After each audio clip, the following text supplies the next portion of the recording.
কি প্রশ্ন আর রোজ আর উত্তর দিতে ভালো লাগে না। তিনজন সাংসদকে নিয়ে এখন নতুন জল্পনা শুরু হয়েছে, তারা আবার তৃণমূলে ফিরতে I am not aware of it. Rahul Gandhi एक नाटकीय पार्लियामेंट में राम मंदिर যেতে পারে, মানে এরকম কোনো এটা সম্ভাবনা? সুদীপ দা বলতে পারবেন। আস্তে আস্তে বাবু আস্তে আস্তে আস্তে। Welcome city of joy, everybody is welcome.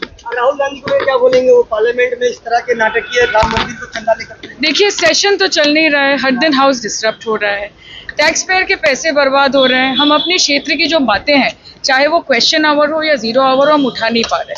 तो ये बहुत ही दुखद बात है। लोगों की हमसे बहुत सारी अपेक्षाएं हैं हमारे क्षेत्र को लेकर हम बात कर सकें।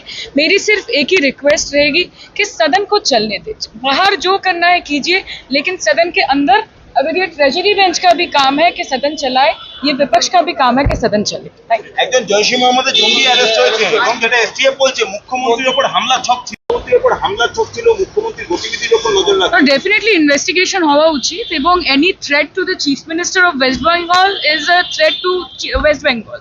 মানে আমাদের মাননীয় মুখ্যমন্ত্রীর উপরে যদি কোনো থ্রেট থাকে তাহলে সেটা পশ্চিমবঙ্গের উপরেও থ্রেট।